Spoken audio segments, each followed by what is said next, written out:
Hello everyone, आप सभी का स्वागत है इस प्लेटफॉर्म पे। आज के इस वीडियो में बात करने वाले हैं 71वीं बीपीएससी के बारे में। जैसा कि आप सभी जानते हैं, 71वीं बीपीएससी के लिए देखें तो प्रीलिम्स हो चुका है। आज हो गया है 7 अक्टूबर। तो हम लोग मेंस का एक टॉपिक डिस्कस कर रहे हैं, भारत और पाकिस्तान युद्ध। ठीक है, भारत और पाकिस्तान रिलेशन। ये हम लोग का जो है पहले थोड़ा सा बात करते हैं कि ये कहाँ पे आता है। तो हमारे पास बीपीएससी मेंस की बात करें तो 3 पेपर होता है।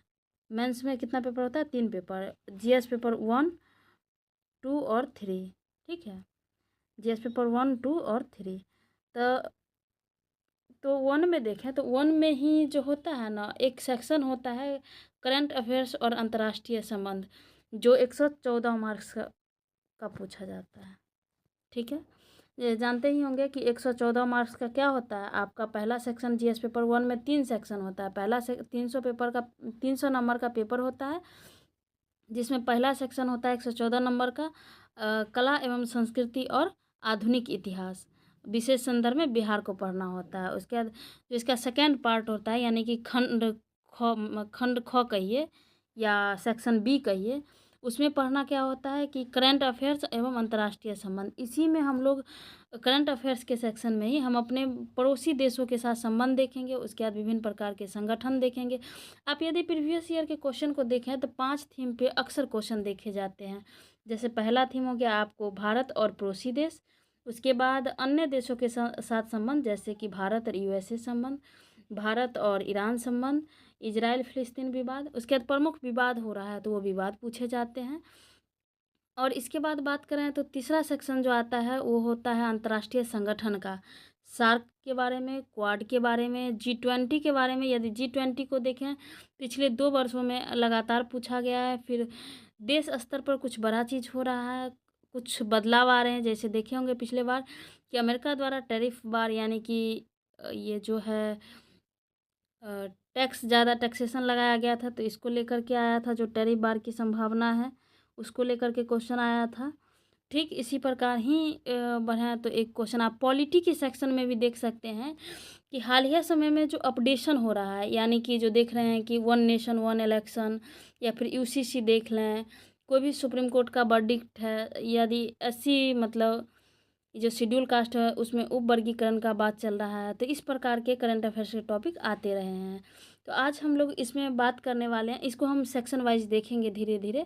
लेकिन आज पहला टॉपिक जो है, आज हम देखेंगे भारत और पाकिस्तान संबंध। और भारत और पाकिस्तान संबंध की बात करें तो यहाँ मैप में आप लोग देख रहे होंगे कि विश्व का मैप है। और ये विश्व के मैप में ये क्या है? ये एशिया का मैप है। और एशिया के मैप में ये रहा आपका भारत और ये रहा पाकिस्तान। अब आगे बढ़ते हैं तो सिर्फ ये लोकेशन देखने के लिए मैप था। और आगे बढ़ें तो आगे देख सकते हैं कि 1947 में जब भारत का विभाजन हुआ तो उस समय पाकिस्तान का स्वरूप क्या था और भारत का स्वरूप क्या था।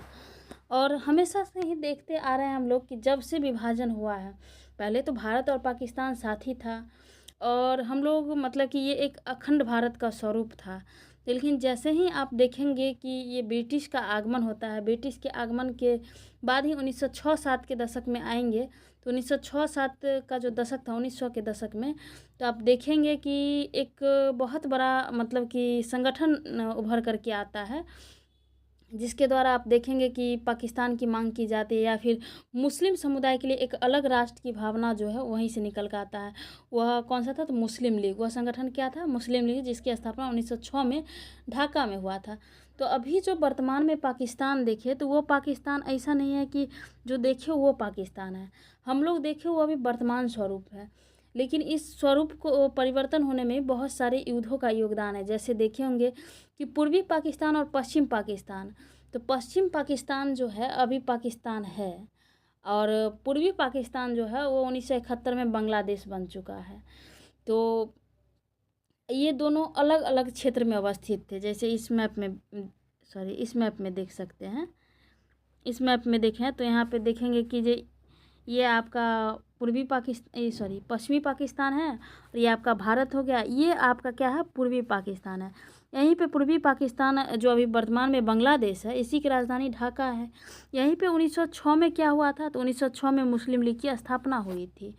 और मुस्लिम लीग की स्थापना की बात करें तो इसका एकमात्र उद्देश्य रह गया था कि मुस्लिम समुदाय का उत्थान करना, जिसका परिणाम आप देखे होंगे कि 1909 में मार्ले मिंटो सुधार के जरिए इनको क्या दिया जाता है, पृथक निर्वाचन प्रणाली दिया जाता है। फिर उसी के बाद देखे होंगे कि 1914-15 ये 16 के ईस्वी में आए, तो कैम्ब्रिज यूनिवर्सिटी के एक विद्यार्थी रहते हैं रहमत अली, जिनके द्वारा क्या मांग किया जाता है, पाकिस्तान शब्द को पहली बार दिया जाता है।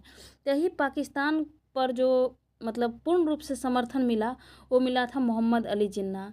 यदि मोहम्मद अली जिन्ना ना होते तो पाकिस्तान ना होता। ठीक इसी प्रकार इनके कारण ही ये पाकिस्तान का निर्माण हुआ, क्योंकि हठ धर्मिता जो बोलते हैं ना, उस प्रवृत्ति के व्यक्ति थे, और वो मतलब अपनी हठ धर्मिता के कारण ही पाकिस्तान के लिए वो अपने मतलब मुस्लिम समुदाय के लिए एक अलग निर्वाचन की व्यवस्था करते हैं, और निर्वाचन के साथ साथ अपने देश का निर्माण, ताकि वह देश एक अलग मतलब उनका भी वर्चस्व हो वहाँ पे।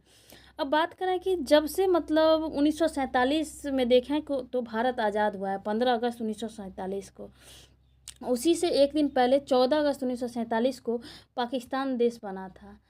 तो बात करें तो 1947 का विभाजन 1947 में जब से भारत और पाकिस्तान का विभाजन हुआ है, तब से दोनों देश के बीच संबंध मतलब और जटिल होते जा रहे हैं।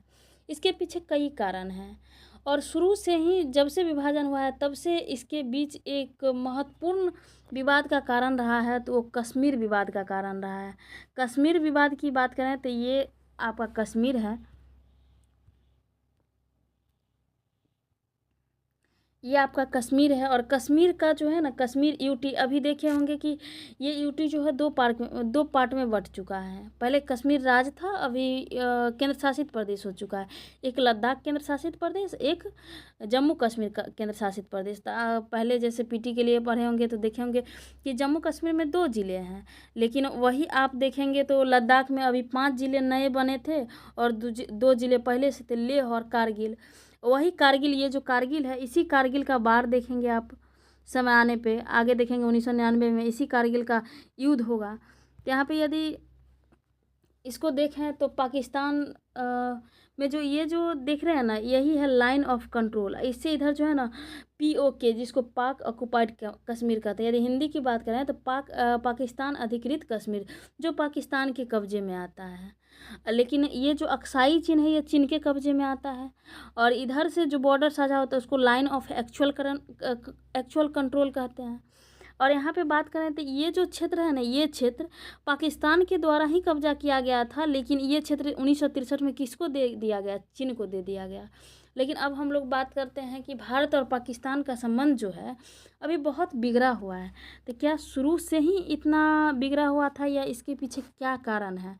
तो इसके पीछे थोड़ा बात करें तो 1947 में जाएंगे तो देखेंगे कि 1947 से ही जब मतलब देखेंगे कि विभाजन हुआ है, तब से इनमें विभिन्न प्रकार की मतलब विवाद का कारण देखने को मिला है। जैसे शुरू से ही राजनीतिक कारण देखने को मिलेगा, धार्मिक कारण पर जैसे देखे ही कि मुस्लिम के लिए 1906 में ही 1906 में ही मुस्लिम के लिए अलग निर्वाचन की व्यवस्था की गई। ठीक उसी प्रकार उसी दिन से धार्मिक विवाद उत्पन्न हो गया। फिर अभी देखें कि कश्मीर POK, जो पाक अधिकृत कश्मीर था, उसमें भी आप देखें क्या कि ये क्या हुआ, सीमाई विवाद आ गया। फिर पाकिस्तान जो है समय समय पर आतंकवाद को बढ़ावा देते रहा है, जिसके कारण आतंकवाद के कारण भी भारत और पाकिस्तान में तनाव की स्थिति देखने को मिलता है।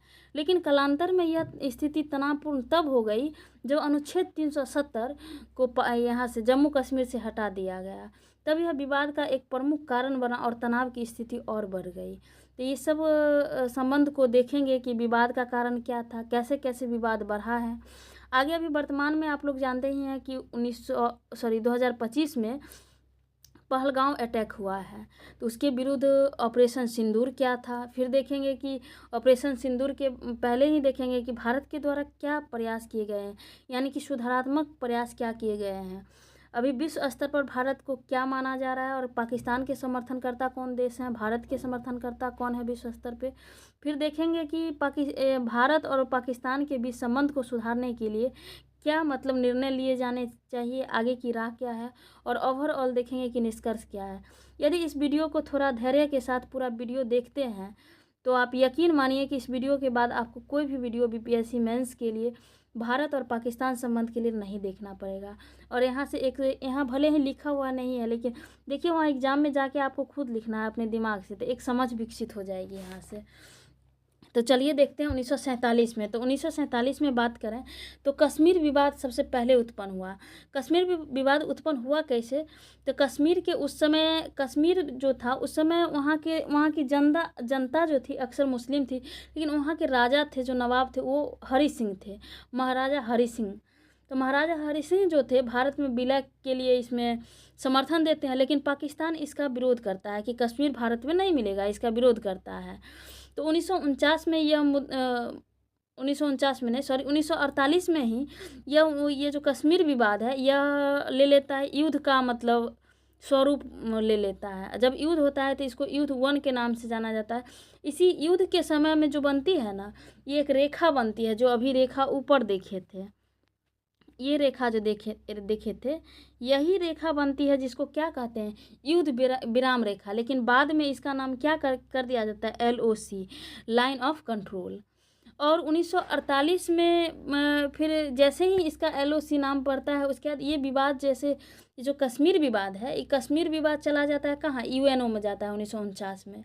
1949 में UNO में जाता है तो कश्मीर में जनमत संग्रह कराए जाने का UNO का प्रस्ताव रहता है, लेकिन पाकिस्तान ये जनमत संग्रह का मतलब समर्थन करता है, लेकिन भारत इसका विरोध करता है। क्यों? इसके पीछे भी कारण है, क्योंकि पाकिस्तान आतंकवाद समर्थक करता देश है। तो आतंकवाद के जरिए डरा धमका करके क्या किया जाएगा कि अपने समर्थन में लोगों को खड़ा किया जाएगा, जिससे कश्मीर के लोगों के साथ सुरक्षा के लिए तनाव देखने को मिल सकता है और सुरक्षा की भावना उत्पन्न हो सकती है। उसके बाद सब कुछ ठीक ही चल रहा था, जैसे ये सब हो गया था। फिर उसके बाद एक विवाद आता है 1965 में फिर से यहाँ पे संघर्ष शुरू हो जाता है, और ये संघर्ष रहता है कश्मीर में फिर से घुसपैठ हो जाता है पाकिस्तान द्वारा इस ऑपरेशन जिब्राल्टर के तहत। कौन सा ऑपरेशन है? ऑपरेशन जिब्राल्टर के तहत पाकिस्तान द्वारा फिर से घुसपैठ किया जाता है कश्मीर में। इसी के उपरांत हमारे प्रधानमंत्री कौन थे उस समय, ये लाल बहादुर शास्त्री साहब 1966 में ताशकंद समझौता के लिए जाते हैं। इसी के तहत युद्ध विराम होता है। फिर 1971 में देखे तो 1971 में देखे थे ना, पाकिस्तान, पूर्वी पाकिस्तान और पश्चिमी पाकिस्तान, तो वही ये जो है ये पूर्वी पाकिस्तान था। पूर्वी पाकिस्तान में फिर से पाकिस्तान मतलब यहाँ पर जो लोग थे वो बांग्ला भाषी लोग थे, लेकिन एक बार की बात है कि मोहम्मद अली जिन्ना आज़ादी के बाद जब वहाँ जाते हैं अपना भाषण देने के लिए, तो वहाँ पे मतलब खुलेआम कहा जाता है कि जो लोग मुस्लिम को समर्थन नहीं कर सकते, क्योंकि वहाँ बांग्ला भाषा ज़्यादा बोला जाता था, तो बोला जाता है कि जो लोग मुस्लिम को समर्थन नहीं कर सकते, यदि पब्लिकली कोई बांग्ला भाषा सीख रहा है, बोल रहा है, तो उन पर भी कार्रवाई होगा। इसी के उपरांत वहाँ पे बहुत सारे लोग जो थे बांग्ला भाषी लोग थे, इसलिए यह विवाद उत्पन्न होता है। और आपको पता ही होगा कि अभी बांग्लादेश में फिर से विवाद हुआ है, तख्ता पलट हुआ है, शेख हसीना को देश छोड़ना पड़ा है, तो ये एक अलग मुद्दा है। लेकिन इनके पापा जी जो थे, यानी इनके फादर जो थे शेख मुजीबुर रहमान, उन्होंने बांग्लादेश के मुक्ति युद्ध में बहुत ही महत्वपूर्ण योगदान मतलब दिया था। और ये शेख हसीना का परिवार जब भी रहता है तो आप देखते होंगे कि भारत और बांग्लादेश के संबंध बहुत अच्छे रहे हैं। तो उसी समय बांग्लादेश मुक्ति जो युद्ध हुआ था 1971 में, उस समय भारत का पूर्ण समर्थन मिलता है किसको? बांग्लादेश को। उस समय 90,000 के करीब पाकिस्तानी सैनिक जो होते हैं वो आत्मसमर्पण करते हैं।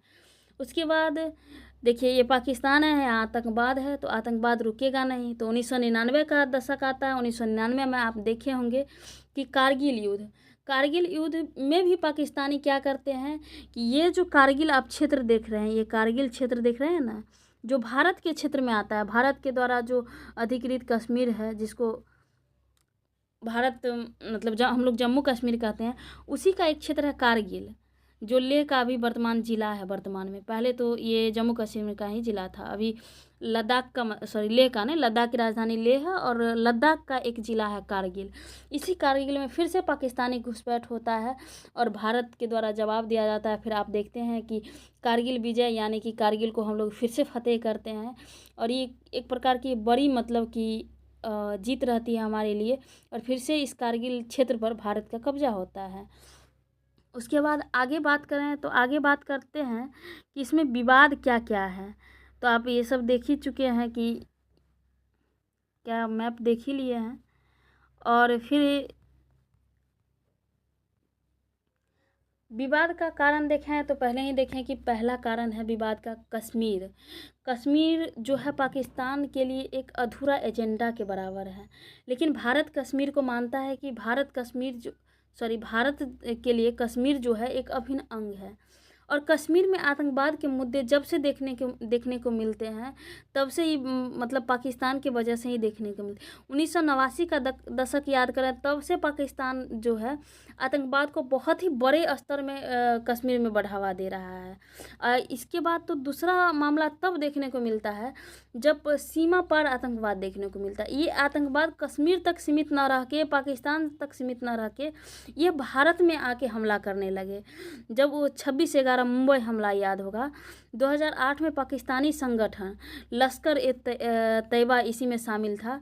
जो ये बहुत ही बड़ा वजह बनता है कि पाकिस्तान को इसमें हम लोग क्या मानते हैं कि ये आतंकवाद समर्थक करता देश है और इसमें इसके पीछे मतलब साक्ष्य भी मिलते हैं कि इसमें पाकिस्तान का ही हाथ है और किसी का हाथ नहीं है। और उसके बाद देखते हैं कि पठानकोट का मामला,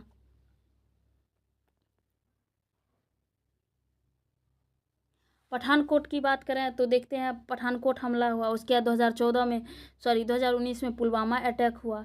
इसी के बाद बालाकोट स्ट्राइक भारत द्वारा किया गया। इसी समय आप देखेंगे तो अटारी बॉर्डर जो था उसको बंद कर दिया गया, व्यापार निलंबित कर दिया गया, वायुयान और एरोस्पेस बंद कर दिए गए। ये 2019 से ही बंद है। उसके बाद इस समय जो है भारत पाकिस्तान को आतंकवाद समर्थक करता देश घोषित कर दिया 2019 में, क्योंकि पुलवामा अटैक 14 फरवरी का वो दिन 2019 का कोई नहीं भुला सकता है। भारत के लिए बहुत मतलब काला दिन था, ब्लैक डे फॉर इंडियन था। तो इस दिन को आप लोग याद मतलब समझ सकते हैं। उसके बाद जल विवाद की बात करें, रिसेंट ही हम लोग मतलब रिसेंट नहीं 1960 में जो है विश्व बैंक की मध्यस्थता में हम लोग, विवाद का एक प्रमुख कारण है जल विवाद। तो 1960 में विश्व बैंक की मध्यस्थता में हम लोग सिंधु जल समझौता करते हैं। सिंधु जल समझौता के तहत हम लोग क्या करते हैं कि इसमें 3,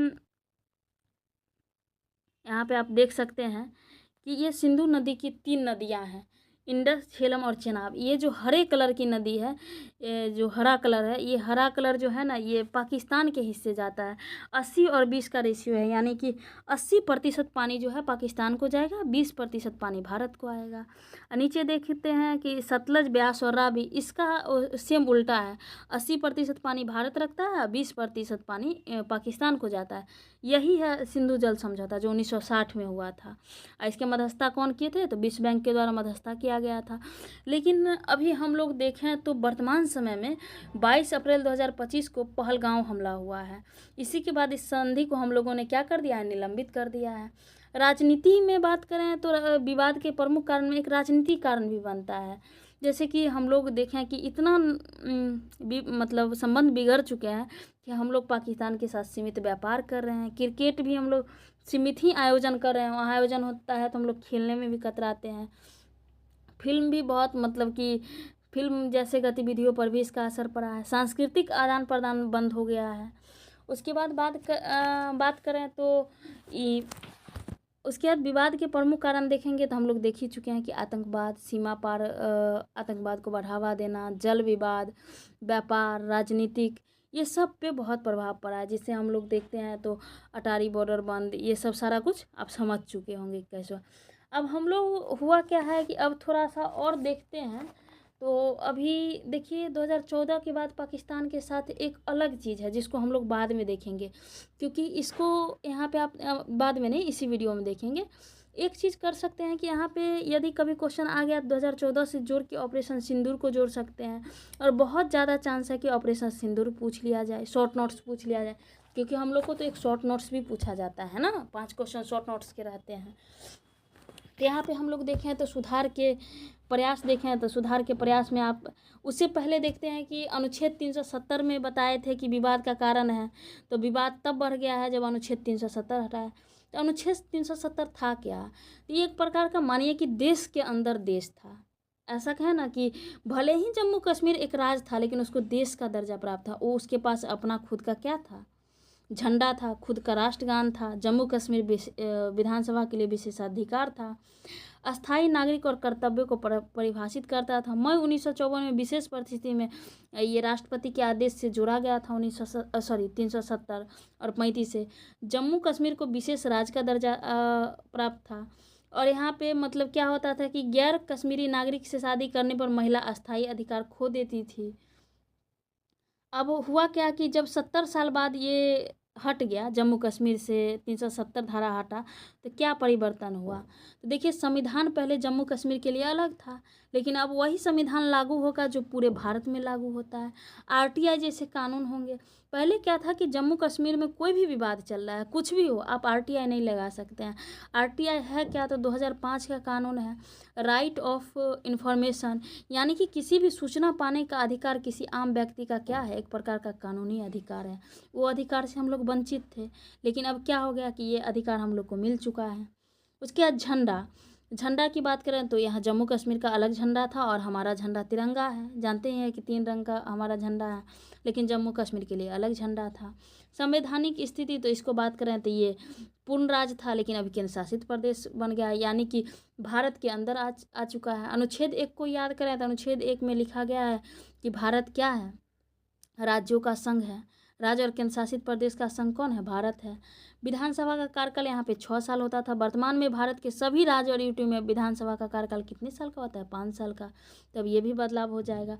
बाहरी लोग में अब देखिए, जम्मू कश्मीर में 2019 से पहले कोई भी व्यक्ति संपत्ति नहीं खरीद सकता था यदि 370 था तो, लेकिन 370 हट गया है तो अभी खरीद सकता है। दोहरी नागरिकता थी, पहले आप जम्मू कश्मीर का नागरिकता लीजिए, तब बाद में भारत का नागरिकता लीजिए, लेकिन अभी सिर्फ है कि आप भारतीय नागरिकता लीजिए, हो गया। अब एक मुद्दा देखें तो देख सकते हैं कि भारत के द्वारा इतने विवाद के बावजूद समय समय पर कुछ ना कुछ प्रयास किए जाते रहे हैं। तो प्रयास की बात करें तो सबसे पहला प्रयास जब 1965 में युद्ध होता है, उसके बाद हम लोग ताशकंद समझौता करने जाते हैं, और ताशकंद समझौता में ये हमारे कौन है? लाल बहादुर शास्त्री। ये हैं कौन? अयूब खान। तो अयूब खान वहाँ के प्रधानमंत्री थे, हमारे लाल बहादुर शास्त्री भारत के प्रधानमंत्री माननीय लाल बहादुर शास्त्री जाते हैं ताशकंद समझौता करने 1966 में। यदि लाल बहादुर शास्त्री की बात करें तो ये 9 जून 1964 से लेकर के 11 जनवरी 1966 तक लगभग 18 महीने के लिए ये प्रधानमंत्री रहते हैं। यही ताशकंद समझौता के उपरांत इनकी मृत्यु हो जाती है। जो मृत्यु का रहस्य आज तक पता नहीं चल पाया है। उसके बाद शिमला समझौता की बात करें तो शिमला समझौता कार्यकाल ये बांग्लादेश मुक्ति 1971 में होता है। भारत और बांग्लादेश के लिए जो युद्ध करता है, जिसमें 90,000 पाकिस्तानी सैनिक समर्थन करते हैं। तो उसी के बाद हमारी वर्तमान जो ये प्रधानमंत्री है इंदिरा गांधी के द्वारा शिमला समझौता किया जाता है, और यहाँ पे ये जो रहते हैं जुल्फिकार अली भुट्टो वहाँ के प्रधानमंत्री, इन दोनों के बीच द्विपक्षीय रूप से विवाद को सुलझाने का कार्य किया जाता है, लेकिन पूर्ण रूप से यह सफल नहीं हो पाता है। उसके बाद मतलब कुछ दिन तक चलता है, फिर से आतंकवाद घुसपैठी हो जाता है, जानते ही हैं। उसके बाद कारगिल युद्ध याद होगा, ये फ़ोटो देख के आपको याद आ गया होगा कि हमारे अटल बिहारी वाजपेयी हैं। उसके बाद कारगिल युद्ध याद होगा, कारगिल युद्ध 1999 में हुआ है। इसी के बाद होता है लाहौर घोषणा, और लाहौर घोषणा से पहले ही और कारगिल युद्ध होता है, उससे पहले एक घटना होती है 1998 में, तब होता है लाहौर घोषणा। 1998 में क्या होता है, तो भारत अपना परमाणु परीक्षण कर रहा होता है, दूसरा परमाणु परीक्षण पोखरण 2 का। उस समय पाकिस्तान भी परमाणु परीक्षण करता है। कौन सा परमाणु परीक्षण करता है? तो चागई, ठीक है, चागई परमाणु परीक्षण करता है। इसी के उपरांत भारत द्वारा दोनों देशों के बीच शांति का प्रयास किया जाता है और लाहौर घोषणा किया जाता है 1999 में, जिस समय भारत के प्रधानमंत्री अटल बिहारी वाजपेयी भारत की तरफ से और ये वहाँ के पाकिस्तान के जनरल रहते हैं, जिनके बीच क्या होता है, बस यात्रा की जाती है, बस यात्रा की जाती है और शांति का प्रयास किया जाता है, लेकिन यह प्रयास बिल्कुल ही असफल हो जाता है। फिर उसके बाद बात करें तो फिर से हमारे अटल बिहारी वाजपेयी साहब जोश दिखाते हैं और एक बार और पाकिस्तान से 2 साल बाद ही वार्ता करने का प्रयास करते हैं, शांति स्थापित करने का प्रयास करते हैं। कारगिल घुसपैठी के बाद 2001 में आगरा सम्मेलन होता है। आगरा सम्मेलन में पाकिस्तान के जनरल कौन रहते हैं, परवेज़ मुशर्रफ। परवेज़ मुशर्रफ की बात करें तो ये पाकिस्तान के जनरल रहते हैं और भारत से ये है परवेज़ मुशर्रफ, वो तो 2014 का फ़ोटो है, 15 का। उसके बाद परवेज़ मुशर्रफ और अटल बिहारी वाजपेयी कोशिश करते हैं कि क्या हो कि फिर से ये हम लोग वर्तमान में मतलब ये सब युद्ध की प्रवृत्ति को छोड़कर हम लोग विकास के राह पे चल पड़े, लेकिन फिर से वही कहानी हो जाती है कि ये सफल नहीं हो पाता है। सफल नहीं हुआ तभी इतना विवाद का कारण बना हुआ है। फिर हमारा सबसे अभी देखते होंगे कि सबसे विकास का कारण और सबसे प्रमुख कारण जो है वह है हमारे देश में नरेंद्र मोदी का कार्यकाल। 2014 के बाद पाकिस्तान की स्थिति क्या रही है, तो सबसे पहले देखेंगे तो भारत के द्वारा शुरू से जो पॉलिसी चलाई जा रही थी, इक्ट एक्ट पॉलिसी, यानी कि पूर्व की ओर देखो पॉलिसी नीति के तहत जो भारत अपना व्यापार कर रहा था, जिसके तहत आप देखे होंगे कि आसियान संगठन बहुत मजबूत बनता है, हम लोग व्यापार उसके साथ बहुत अधिक करते हैं। लेकिन बात करें 2014 के बाद, तो 2014 के बाद प्रधानमंत्री नरेंद्र मोदी के कार्यकाल में हम अपने विदेश नीति में बदलाव करते हैं और पड़ोस पहले नीति को लाते हैं। पड़ोस पहले नीति की बात करें तो नेबरहुड फर्स्ट पॉलिसी आती है। इसी के तहत प्रधानमंत्री नरेंद्र मोदी 2015 यानी कि दिसंबर 2015 में लाहौर की यात्रा करते हैं और लाहौर जाकर नवाज शरीफ, वहाँ के प्रधानमंत्री रहते हैं, उनसे मुलाकात करते हैं। और उसी समय 2015 में सब कुछ ठीक ही चल रहा था लाहौर यात्रा के बाद, लेकिन 2016 में क्या होता है, उरी हमला में आप देखे होंगे कि भारत में मतलब कि ये आतंकवादी हमला होता है। और पहली बार वो समय होता है जब भारत द्वारा बालाकोट स्ट्राइक किया जाता है, तो पहली बार भारत जो है पाकिस्तानी सीमा के भीतर घुस करके आतंकवादी हमलों के जो ठिकाने थे उसको ध्वस्त करता है। भारत हमेशा से मतलब शांति प्रिय देश रहा है, तो ये पहली बार उसके लिए ये जो उरी हमला है 2016 का, ये पहली बार था कि भारत इतना बड़ा कदम उठाता है। उसके बाद बात करें तो 5 अगस्त 2019 बात कर चुके हैं कि अनुच्छेद 370 और 35A हटा है, तो जिसके बाद तनाव की स्थिति और देखने को मिला। और अनुच्छेद 370 को हटाना पाकिस्तान के द्वारा इसे गैर कानूनी कदम बताया गया, जिससे राजनयिक संबंध जो है और घटा दिया गया और पाकिस्तान के द्वारा जो भी थोड़ा मोड़ा मतलब न्यूनतम व्यापार चल रहा था उसको बंद कर दिया गया और हमारे जितने भी राजनयिक संबंध थे उसको न्यूनतम से न्यूनतम रखा गया। उसके बाद वर्तमान में देखेंगे तो वर्तमान से पहले भी एक सुधार किया गया है 2019 में करतारपुर कॉरिडोर की बात करें तो करतारपुर कॉरिडोर को देखें तो देख सकते हैं कि यही है करतारपुर कॉरिडोर को देखें तो आप देखेंगे कि करतारपुर कॉरिडोर जो है, करतारपुर पाकिस्तान का क्षेत्र है। ऐसे पीटी में एक क्वेश्चन देखें तो एक बार पूछा था कि हैदराबाद किस देश का शहर है, तो ये हैदराबाद जो है ना पाकिस्तान में भी है और भारत में भी है। यही करतारपुर जो है, करतारपुर पाकिस्तान का क्षेत्र है। तो ये करतारपुर में सिख धर्म के लिए सबसे मतलब धार्मिक स्थल है, तो इसको जोड़ने का प्रयास तो इसी जोड़ने के क्रम में आप देखेंगे तो ये जो है डेरा बाबा नानक, इससे इसको जोड़ा जाता है, इसी को बोला गया है करतारपुर कॉरिडोर। और ये धार्मिक आस्था को बढ़ावा दिया जाता है। लेकिन उसके बाद अभी वर्तमान समय में देखें तो 2025 का वो दिन 22 अप्रैल था जब पहलगांव में ये जो था पहलगांव आतंकी हमला होता है। और 22 अप्रैल 2025 का वह दिन पहलगांव घाटी में आतंकी हमला हुआ और 26 लोग जो थे मृत्यु को प्राप्त हुए और 26 लोग में 25 भारतीय थे और 1 नेपाली पर्यटक थे। इसका अब देखिए भारत के द्वारा इसके उपरांत अब देखिए अचानक से किसी देश पर आतंकवाद घुसपैठ करके इतनी बड़ी संख्या में लोगों को नुकसान पहुंचाना। और ये फ़ोटो आपको याद होगा कि ये दोनों मतलब कि नए गए थे हनीमून के लिए और वहाँ पे ऐसा होता है। तो आप समझ सकते हैं कि कितना पहलगांव अटैक कितना गलत था। और पहलगांव अटैक के बाद ही भारत द्वारा क्या चलाया जाता है, ऑपरेशन सिंदूर। ऑपरेशन सिंदूर को शॉर्ट नोट्स में पूछे जाने की बहुत ज़्यादा ही संभावना है। तो ऑपरेशन सिंदूर को ऐसे लिख सकते हैं कि 26 अप्रैल 2025 को पहलगांव घाटी में आतंकी हमला के उपरांत भारत द्वारा इसके जवाबी रूप में ऑपरेशन सिंदूर को चलाया गया, जिसका मुख्य उद्देश्य क्या था, पाकिस्तान के आतंकवादी ठिकाने को निशाना बनाना।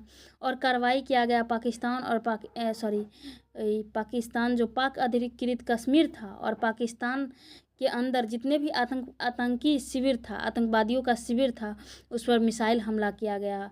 आतंकवादी इंफ्रास्ट्रक्चर यानी कि अवसंरचना को नुकसान पहुंचाया गया। पाकिस्तान इसको बोले क्या कि ये क्या है, अधिकारों का उल्लंघन है। और भारत द्वारा पाकिस्तानी एयर स्पेस बंद किए गए, जिसके कारण मालवाहक एवं वाणिज्यिक उड़ान पर रोक हुई। अटारी बॉर्डर पूर्ण रूप से बंद हुआ। आप लोग उस समय न्यूज़ देखते ही होंगे, क्योंकि ये हर सोशल मीडिया पे चलने वाला था। हम लोग, क्योंकि हमारे देश के साथ कुछ भी हो तो हम लोग बर्दाश्त नहीं करते हैं और इस न्यूज़ से हम लोग जुड़े रहते हैं। तो आप लोग और भी लिख सकते हैं।